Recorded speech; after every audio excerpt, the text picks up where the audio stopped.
Hello and welcome to a fresh new episode of Science Monitor, our weekly update on all that is happening in the field of science and technology in and around the country. I'm Aishwarya Kapoor. Let us take a look at the headlines first.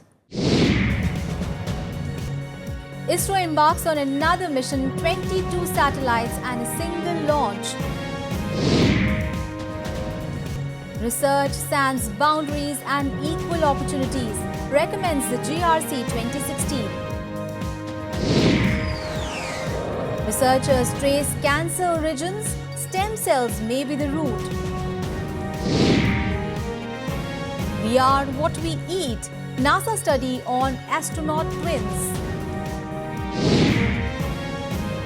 And in our In Focus segment today, we will discuss about the menace of illegal wildlife trade and why this forms the theme of this World Environment Day this year. And now the news in detail.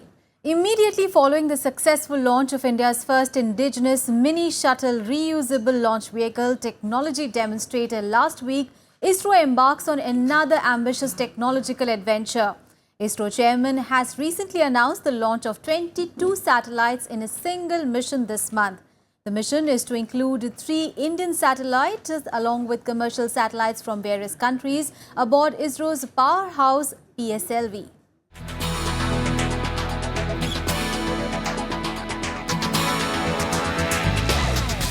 In what has been a series of technological victories, ISRO in the recent years have been applauded worldwide.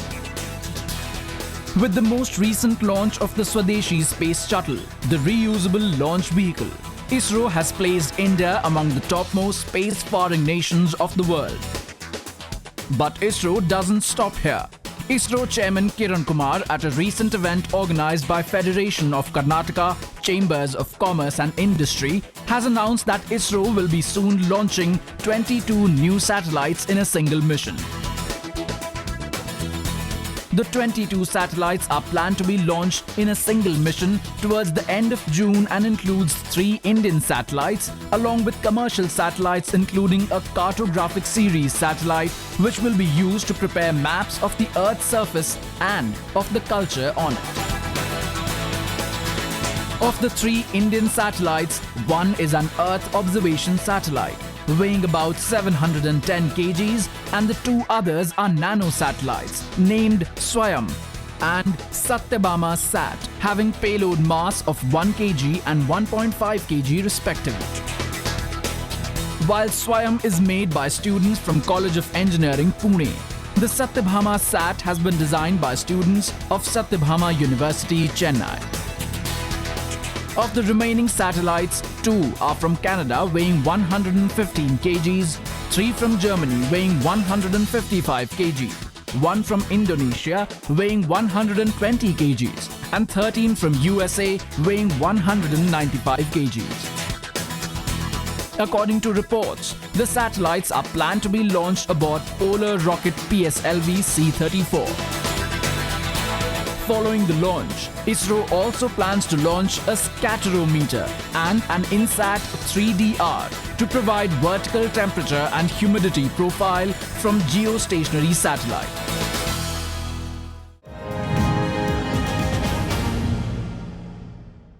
Gone are the times when scientific research was an individual pursuit focusing on expertise in a single area. Today, development of applications and products largely depend on collaborations between scientists and combination of 2 or more academic disciplines. And in this era, that disciplinary boundaries, gender boundaries also become irrelevant. Yes, interdisciplinary research and equal opportunities for women scientists, these were the major recommendations of the recently held Global Research Council meeting. Let us see this report.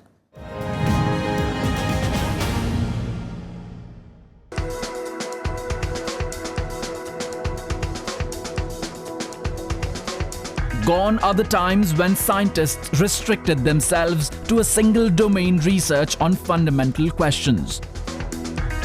With advancements of fundamental sciences to applied sciences and challenges faced by the human society getting bigger, scientific community has realized the need for integrating scientific disciplines to arrive at concrete solutions to problems. and this convergence has given rise to the era of interdisciplinary science. The need of promoting interdisciplinary research in the country to address the existing social problems was one of the major recommendations of the Global Research Council meeting that was recently held in the country. The meeting, which comprised members from all the national funding agencies of the world, has stressed on the need of multidimensional knowledge in the form of interdisciplinary sciences. Solid waste management, cleaning up Ganga, and so on. These are all problems of interdisciplinary science. So question is, how do we support this science? How do we make it more popular? What should be the criteria for funding? How do we get people more interested in collaborating with each other? So we can learn from this meeting about what the best policies should be, what the vision should be, what the objectives should be, and actually how to go about doing them. Most important thing is the action plan, right? And so we learn actually what different countries do to achieve the same objectives. Another discussion which surrounded the Indian scientific community during the recent meeting was increasing the participation of women in science, developing best practices to promote effectiveness of women in research. Recommendations include completely supporting women researchers with fellowships and research grants during long leaves for family reasons and relocations to enable women scientists pursue research without career breaks. Department of Science and Technology already is doing many different things for women scientists. For example, 1-year training in IPR related issues, so they can actually go join an intellectual property firm. In fact, 10% of IPR workforce in the country are these women who have been trained under this program. We are also supporting women for their fellowship, for salary, as well as research money when they are out of job. The annual Global Research Council meeting was conducted at New Delhi during 25th to 27th May and was attended by heads of research councils from 44 countries and more than 100 delegates. The meeting was organized by Science and Engineering Research Board.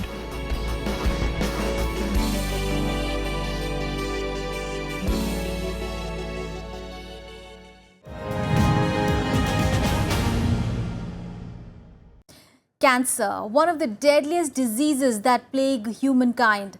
While it is estimated that there are over 14.1 million cancer cases around the world presently, the number is expected to increase to 24 million by 2035. From lifestyle to genetics and environment, scientists link cancer to many factors. Now, research by Indian researchers try to trace the origins of cancer and indicates that the roots may lie in our stem cells. What is more, the researchers are even working towards early prevention and novel therapeutic interventions for cancer.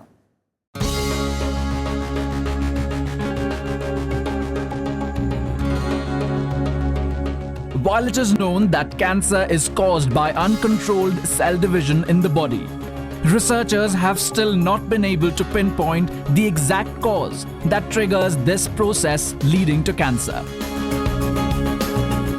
Among various theories which include genetics, mutations, lifestyle and environmental factors, some researchers believe that the cause must be hidden within ourselves.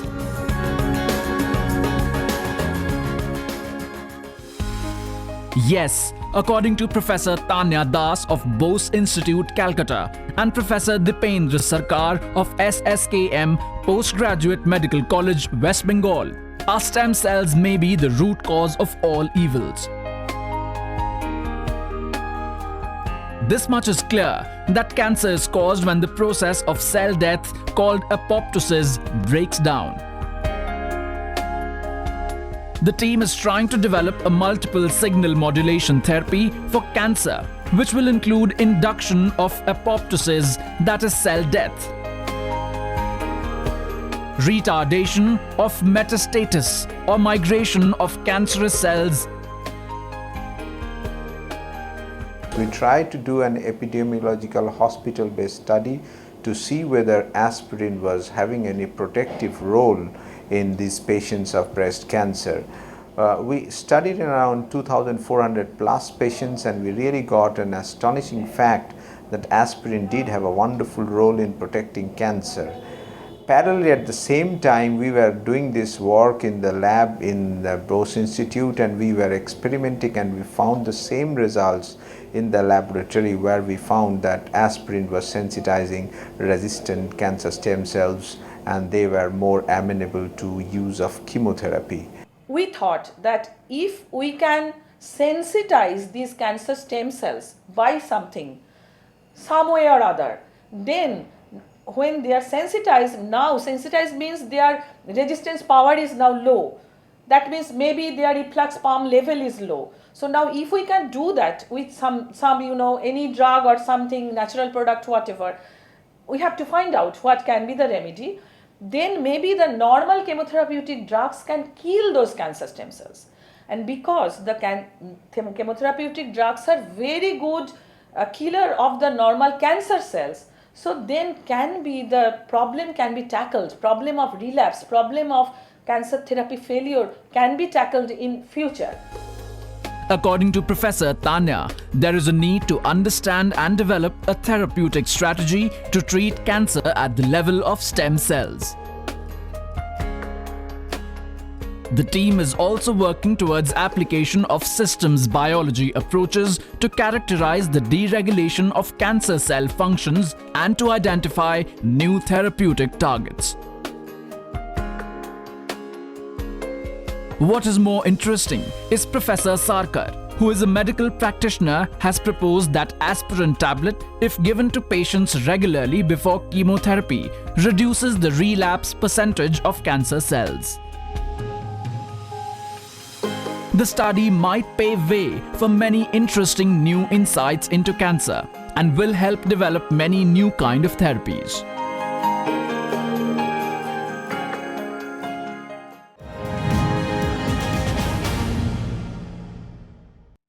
Each of us is different, not only with respect to our external body form, but also in terms of our physiology and metabolism. And it would be more interesting to observe how the metabolism of even identical twins can differ depending on their diet. Well, this is the new study from NASA which studies the metabolomics of twin astronauts and have come to a conclusion that we are what we eat.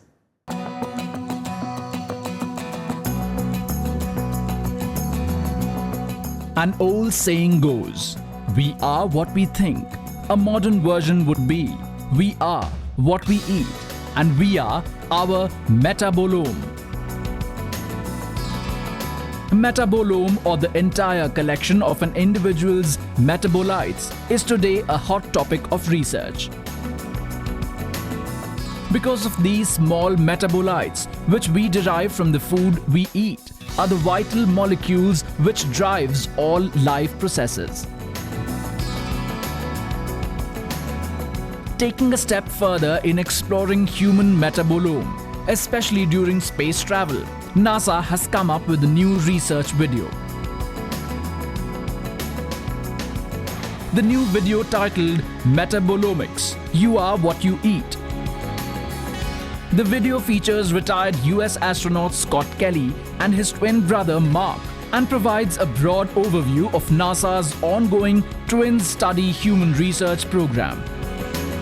The study investigates the metabolic changes in the genetically identical twin astronauts Scott and Mark while on space and in Earth. Interesting aspect of this whole study is that Scott is actually under a very defined diet. And your diet definitely controls your metabolome and all your metabolites. So we'll be able to follow which foods cause what kinds of metabolite changes and how that changes over time. And it'll be very informative to see exactly how what you eat determines what you are chemically. And so it's going to be very, very interesting to see how this all plays out. By observing the collection of changes, researchers have identified some chemicals that are indicative of high stress and few others with unknown functions. Experts believe that the twin study will show which stress molecules gets activated at which times and what other kinds of metabolites are present and active. More than that, the study will help decipher the links between a person's diet and metabolites and understand which foods cause what kinds of metabolic changes and how that evolves over time. The study holds a huge promise of devising health plans appropriate for astronauts embarking on long-duration missions, such as a journey to Mars, as well as benefit humans on the Earth.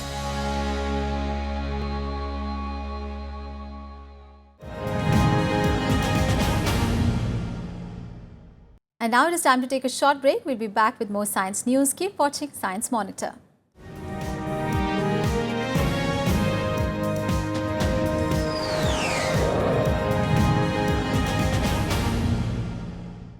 Welcome back after the break. You're watching Science Monitor. Let us now have a look at some important science and technology activities happening in India and abroad in our next segment, Science Express.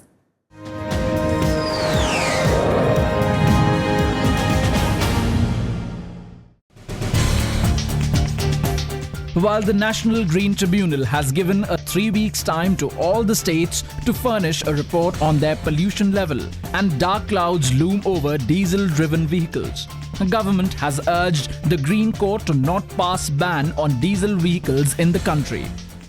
And any orders which are passed must take into account the employment opportunity, the contribution of the automotive industry. We don't want the industry to suffer as a consequence of anything that is done without there being any scientific data to show that in fact vehicles are causing pollution or that diesel vehicles are causing pollution. We want the court to consider all these issues. According to sources, the government will appeal to the court to not ban diesel vehicles on the grounds of large number of employment and revenue this sector generates.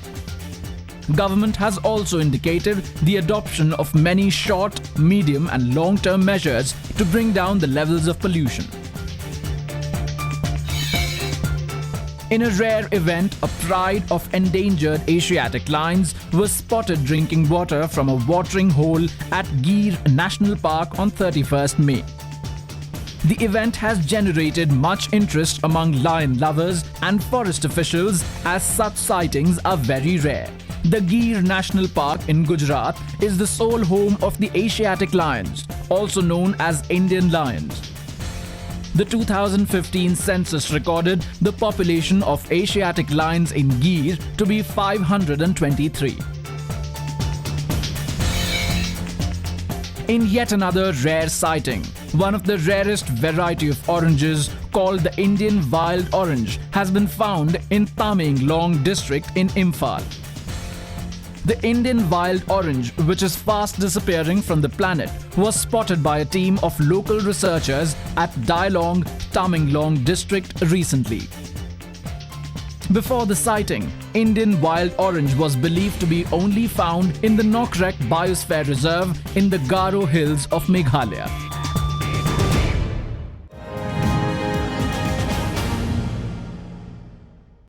In our previous episodes, we have seen how the world is fast losing out on its rich biodiversity owing to thoughtless human actions. While we directly or indirectly degrade our natural environment, seldom do we realize that the very survival of human species depends on it. Reminding us of our responsibilities towards environment is the World Environment Day, which is celebrated on 5th of June every year. This year, the World Environment Day is focused on illegal wildlife trade, and this will be the topic of our discussion in our next segment, In Focus.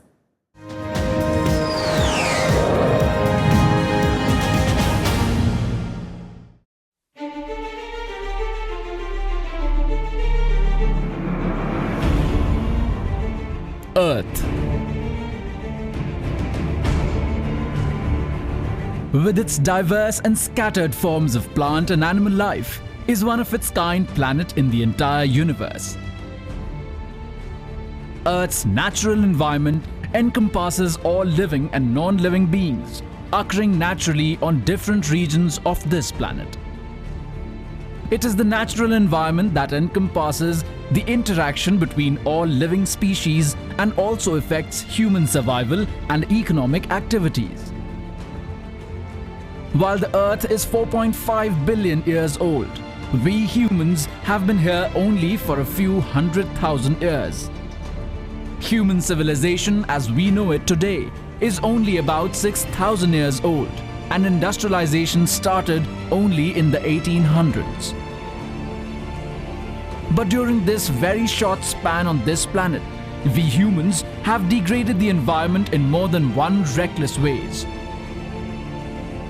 Human activities, including large-scale destruction of forests, poaching, indiscriminate use of chemical insecticides and pesticides, introduction of new hybrids, destruction of wetlands for construction and other purposes, creation of oil slicks, exploitation and wastage of natural resources, etc., has led to massive and in some cases irreparable damage to the environment.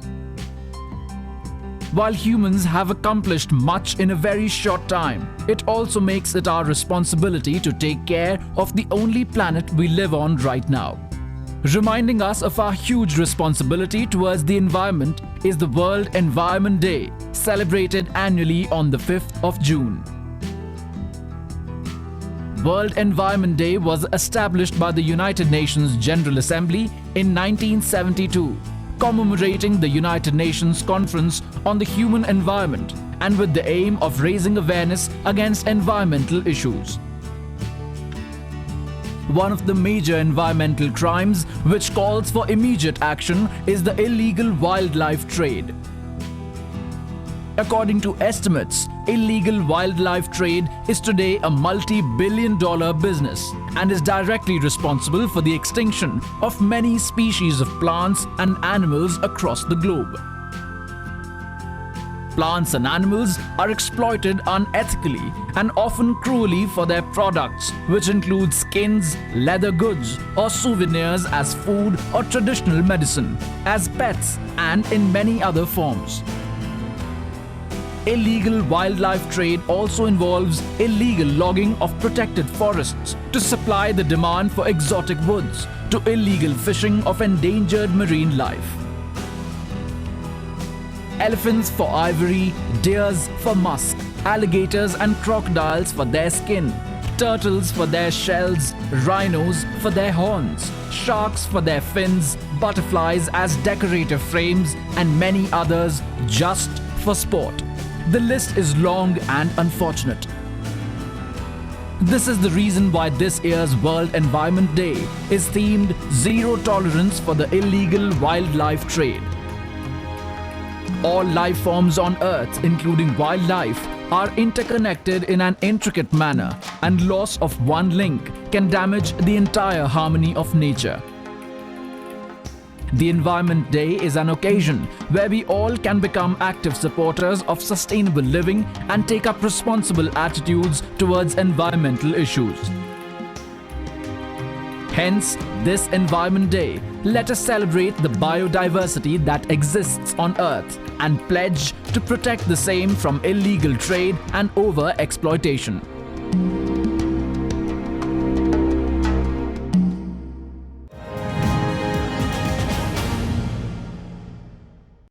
Well, that is all for this episode of Science Monitor. Do tell us how do you like our program. Well, you can send your feedback and suggestions. Our email ID is news@vigyanprasar.gov.in. You can also write in to us at Vigyan Prasar C24, Qutub Institutional Area, New Delhi 110016.